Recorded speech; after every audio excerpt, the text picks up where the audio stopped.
Cry is a riskless, talentless treasure hunter who desperately wants to retire, but his friends never let him leave their side. The story begins with a red-haired kid encouraging his 5 friends to become treasure hunters when they grow up, as they will be able to visit treasure vaults and obtain many riches and glory. The 3 girls in his friend group and the cardboard boy agree to share his goal, except for one ugly-looking kid, Cry, who has his mouth wide open. The red-haired kid continues and tells everyone that if they do become treasure hunters, they will be able to become the best heroes in the world. The kids then look back and tell Cry that one day they should all visit the imperial capital, Zabrudia. This was a flashback of Cry back when he was a kid. He has grown up now and is currently walking through the streets of the imperial capital. He explains to us how becoming a treasure hunter makes someone a hero of this world. Treasure hunters travel around the world and explore ruins called treasure vaults to collect relics hidden inside, risking their lives fighting monsters known as phantoms. In return, they get rewards such as vast riches and glory. Most of the treasure hunters join clans for fortification, and the best clans in the capital are called First Steps. Cry is heading to the clan as they are currently holding interviews to recruit potential new members. In this world, a clan is a collection of parties that come together to assist one another. It's an adventurer's guild, basically.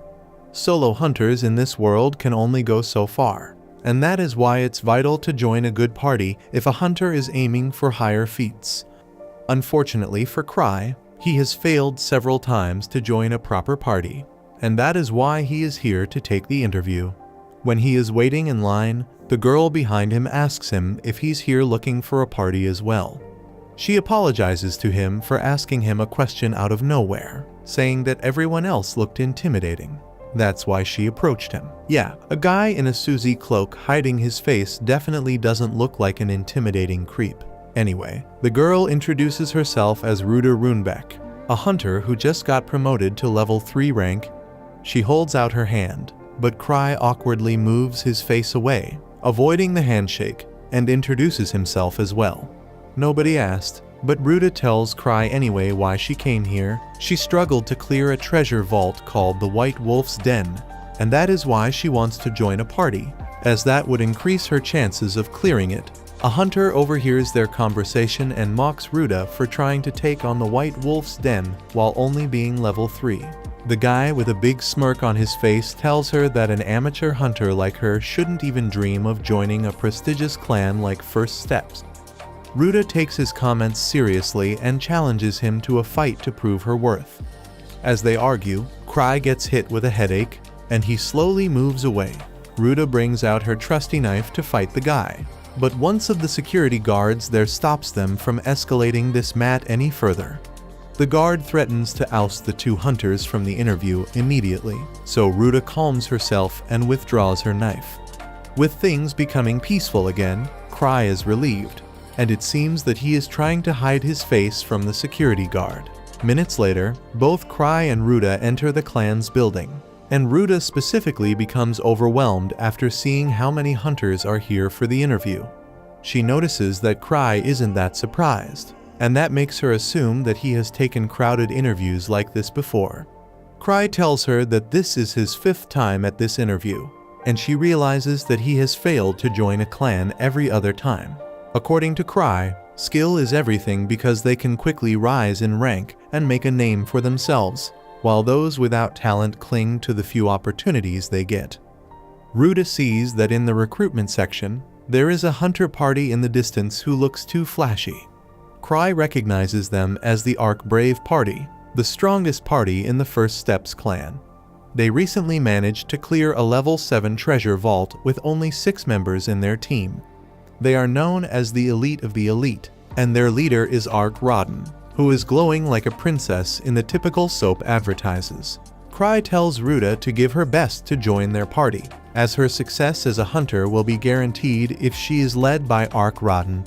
Sadly, there is one problem: the Arc Brave Party has never accepted a new member through these interviews, meaning that they are only here for show-off. Ruda realizes that her chances of joining this party are 0.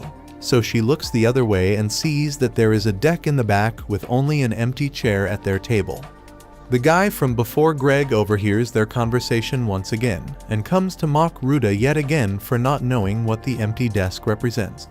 He explains that the table belongs to a party that originally founded First Step, known as the Grievers.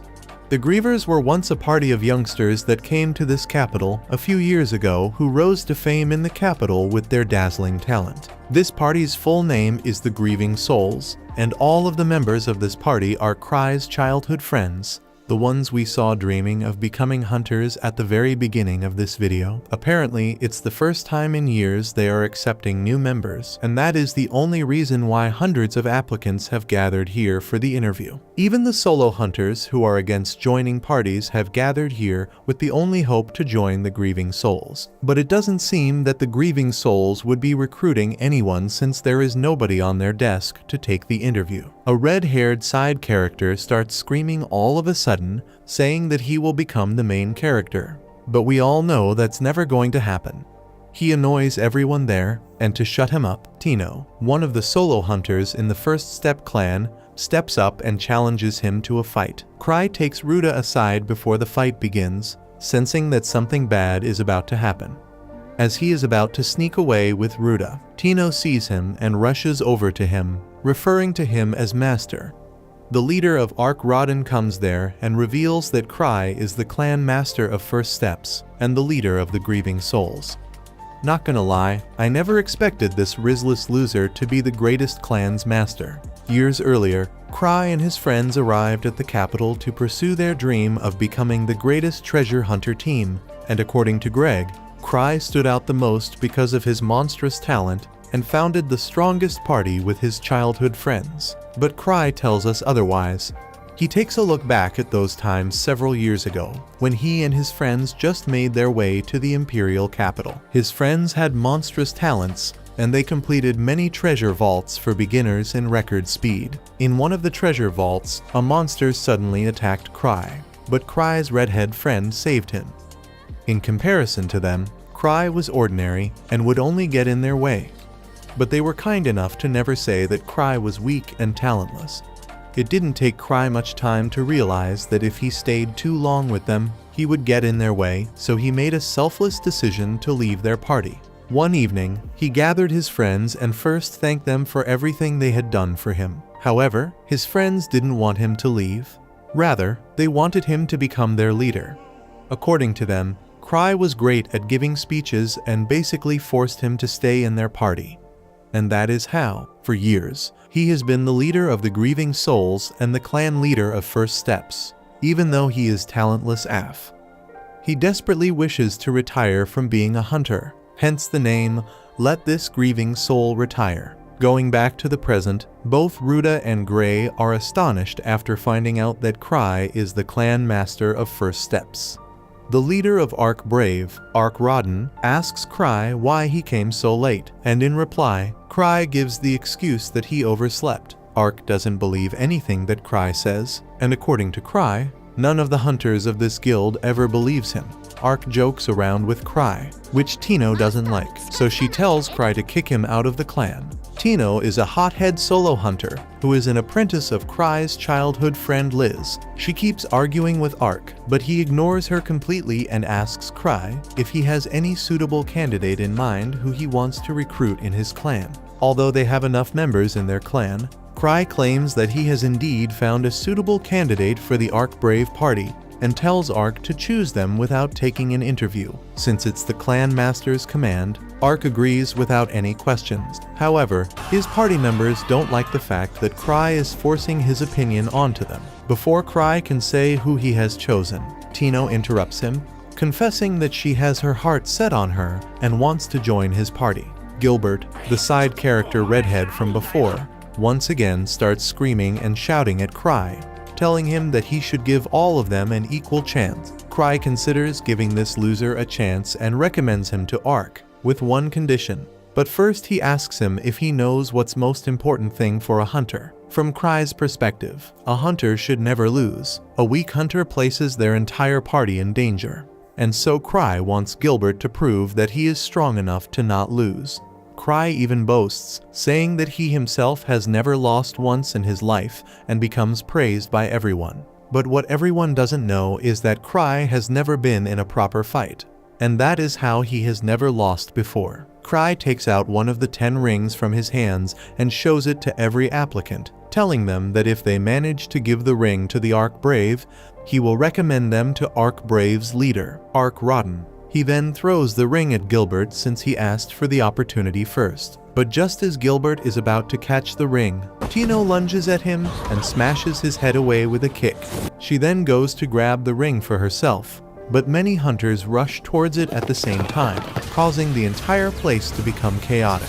Cry mentions that his ring is a valuable relic, so whoever can get it will also get to keep it. He wishes them good luck and walks away, bidding goodbye to both Greg and Ruta. While the entire place is burning to the ground, Cry heads home as he has nothing else to do for the day. His home is actually a grand mansion and the official house of the First Steps clan. The Vice Clan Master of First Steps, Eva Renfeed, comes to him in his chambers and informs him that he has made the first page of the news because of the huge brawl that broke out today. Apparently, the recruitment interview ended with the entire venue getting blown up to bits. And luckily, there is no news of any injuries. The news ends with a statement that the Explorers Association wants Cry to take responsibility for his actions. According to Eva, Ark Rotten has already read this article and hasn't taken it seriously at all. Cry is relieved to hear that Ark is taking this too easily.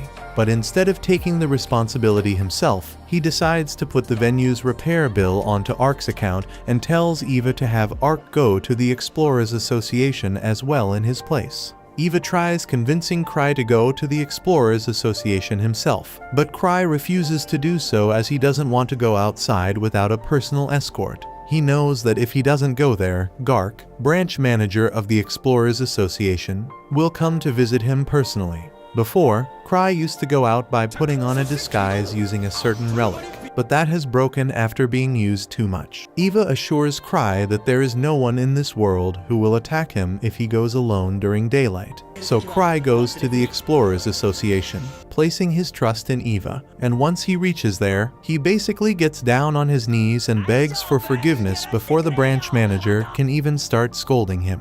He promises Gark that he didn't mean to cause any trouble and repeatedly says sorry to him. Gark agrees to let it go this time if Cry's clan takes on a job from their association for free. The Explorers Association gets all sorts of jobs for hunters, and some of the jobs pay very little, and no hunters agree to do them, and Gark wants Cry's clan to take those jobs and do them for free. Cry quickly chooses one of them, which is a rescue mission, and decides to pass it on to Ark Rotten. When he returns to his clan building, he learns from Tino that Ark has left on a job already. Tino tries to prove to Cry that she is worthy to be his wife and shows him the ring that she ended up getting during the brawl at the venue. To reward her, Ark brings out the quest he took from the Explorers Association. But before he can even read it to her, she bolts away. Unfortunately for her, Cry has loads of op relics, and he uses one of them that can turn into a hound dog to capture her. Tino begs him to not send her on this mission alone since she is not that strong yet, implying that she wants him to be her teammate. But Cry teams her up with Greg, Ruta, and Gilbert instead, sending all of them on this dangerous mission while he enjoys every bit of it from the sidelines. That's it for the first part of this series. If you liked this video, drop a comment and hit subscribe for part 2. And as always, stay safe and take care. Bye. Haruka is a high school loner like us who finds himself transported to another world with the worst possible skills and is forced to survive solo. Deep in the forest of this magical world, a pack of mischievous goblins is minding their own business, enjoying a lively barbecue and roasting pork over an open fire. Unbeknownst to them, Haruka lurks in the shadows, hiding behind the bushes, waiting for the right moment to steal their food. However, he makes a careless mistake and accidentally steps on a branch, producing a loud snap that immediately alerts the goblins. Startled, the goblins rush toward the source of the noise, while Haruka bolts in the opposite direction. Just as they close in, he suddenly leaps into the air, and when the goblins reach the same spot, they plunge into a concealed pit. It turns out the entire setup was a trap.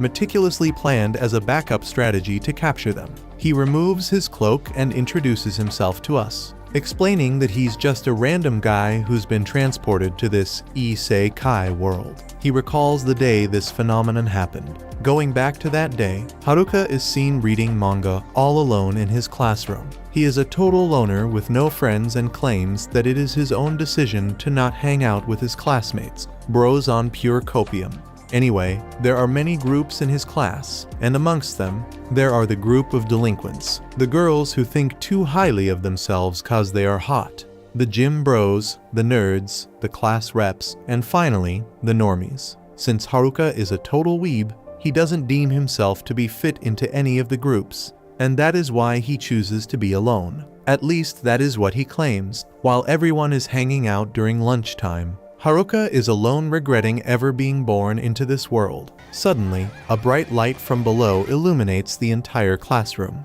causing all of the students to panic. Haruka the weeb, however, is unsurprisingly calm. When he notices that the bright light is coming from what looks like a magic circle, he compares it to what looks exactly like the one in the manga he is reading. As a proud weeb, he gets excited for a second before realizing that going to another world will be quite bothersome. So, he tries to sneak out of the classroom.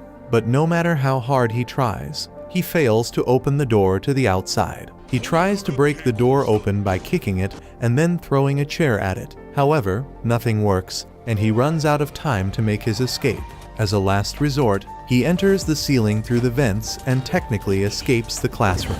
However, the magic circle still reaches him and transports him to a cliché, nothing but white room. Haruka expects a fat king or a beautiful princess to welcome him, but there is only a homeless-looking old man in the distance. When the old man notices Haruka, he frantically rushes towards him and asks him what he is doing here after all this time. According to the old man, Haruka's classmates already went through the welcoming procedures and have left for the isekai world. Apparently, this homeless old man is the god of this world, and he presents Haruka with a list of cheating skills to choose from. However, there is a slight problem. The skills in this list can only be taken once, and since all of Haruka's classmates have gone through the list, they have taken the op ones already, leaving Haruka to choose from only the crappy skills. After seeing that none of the skills are worth having, Haruka then takes a look at the equipment lists. He finds that in the Berserker set, every single one of them is taken except for the Villager set.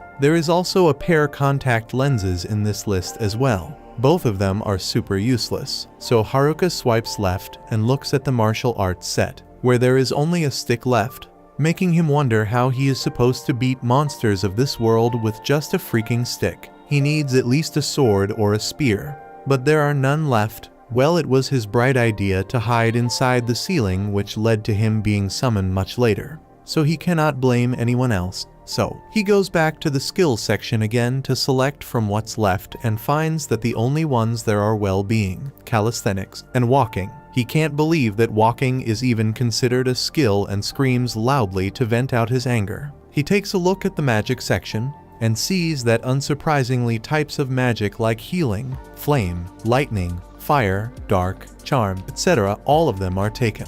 The only ones left are element boost, death, temperature weight, and packing movement, and Haruka has no idea what either of them does. There is a special skill called Company Communicator, which doesn't make sense as well because, judging by the name, the skill only seems fit for an office worker. In the title section, the only ones left are shut-ins and neats. These are all of the skills on the list, and Haruka doesn't like any of them, so he goes back to talk with the old man, demanding to know if he will even get through the first town with these shitty skills. He begs the old man to give him a better list, but there is nothing the old man can do. So as a compensation, the old man gives Haruka all of the skills left on the list and teleports him to a forest in this world. Standing in the middle of the wilderness, Haruka loses all hope. Haruka expected that the old man would at least show him some sort of mercy and send him to a town or a village. Instead, Haruka is now inside an unknown forest filled with monsters. He takes a look around and discovers a pouch on the ground in front of him.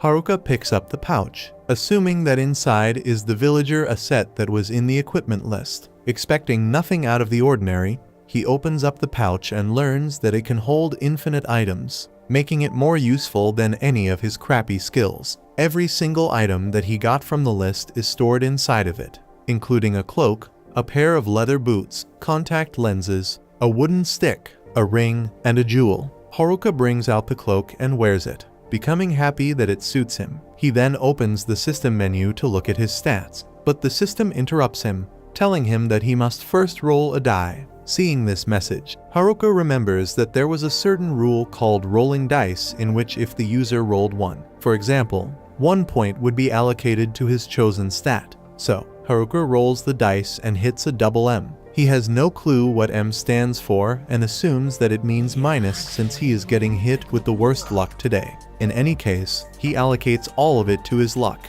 The status menu then pops up, showing that all of his stats like HP, MP, power, speed, and dexterity are set at 10 points with the only exception of luck, which is set at max points. Seeing that his luck skill is off the charts, Haruka realizes that the M in the dice stood for max. He looks at his own skill and sees that he has an extra skill called Subjugate, which only a guy who isn't in a party can use. This allows the user to make monsters follow their command. Since Haruka is a true loner, he can use it. Now that the overview is done, Haruka starts walking ahead with the initial goal to find some food and make himself a place to stay. As Haruka wears the contact lenses, he learns that it allows him to appraise things. He appraises all sorts of things around him and finds a bunch of edible mushrooms nearby, since his other dimensional bag has infinite storage. He places all of them inside and then proceeds to collect water as well from the nearby river. Haruka sees that there is a cave in the distance, so he goes to explore it, knowing that there may be monsters inside. Inside his bag, Haruka finds a magic lantern and a magic tent. So he sets up camp there and uses his temperature magic to light up a campfire. Seeing that things are going pretty well, he starts to think that the leftover skills are useful as well, taking his initial statement back. Before going to sleep, Haruka checks his status menu again and finds out that his temperature skill has leveled up and he has unlocked fire magic. Wow, somehow everything is working well for the protagonist. Isn't that pretty convenient? The loner in another world wakes up in the morning, feeling relieved that no monsters attacked him. Haruka's item, the magic lantern, had a bonus effect that repelled monsters, so maybe that is why he didn't get approached by anything at night. Haruka's stomach starts to growl, so he sets up a pan over the fire to have breakfast. He cooks some cured meat with the mushrooms he collected earlier and then eats it whole. Haruka got the frying pan and the knife from the villager Aset, so he is thankful that the old man allowed him to take all of the leftover skills. Speaking of the villager Aset, Haruka wonders who this guy even is and if he was some sort of wilderness survivor. In any case, Haruka must figure out where he will go from here. He figures that the cave will work as his temporary home, so all he's got to work on now is food and security. While exploring the forest, Haruka collects some mushrooms that refill stamina and some medicinal herbs in case of an injury. Out of nowhere, Haruka's appraisal skill detects 2 goblins nearby, who should be the weakest mobs according to the norms. However, judging from their stats, they are way stronger than Haruka is. Haruka knows that he will have to fight the monsters of this forest eventually, so he decides to do it now. He infuses some of his magical energy into his trusty stick and hits the first goblin in the head.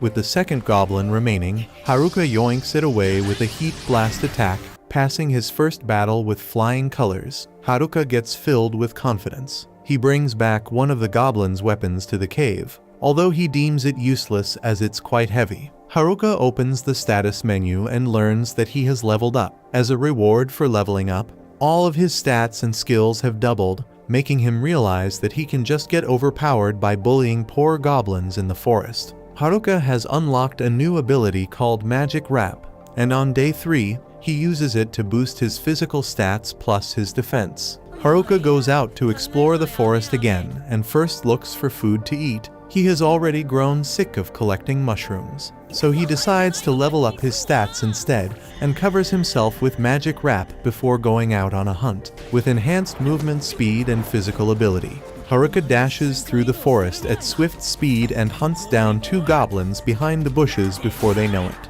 Haruka becomes so confident that he decides to take on 3 goblins at once. This time, he gets scared by their masculinity and so sneaks out of there, deciding to level up his stats more before taking on more than 2 enemies at once. From there on, Haruka hunts goblins every day and improves his magic at night. On day 5, Haruka becomes strong enough to defeat a goblin with 1 hit, so he focuses on decorating his base more and adds a gate to the cave. At night, when Haruka is hunting down a rabbit, his perception skill detects someone nearby. It's Haruka's classmates. Firstly, there is the delinquent group, the popular girls group, the gym bros, the nerds, and the class reps. Being the unsocial loner, Haruka doesn't want to do anything with them, but he is secretly a fan of the class rep, and that is why he takes a step forward hoping get one glance at her. But bro stops himself as he is a big fan of solo leveling and convinces himself to stay true to his loner ways.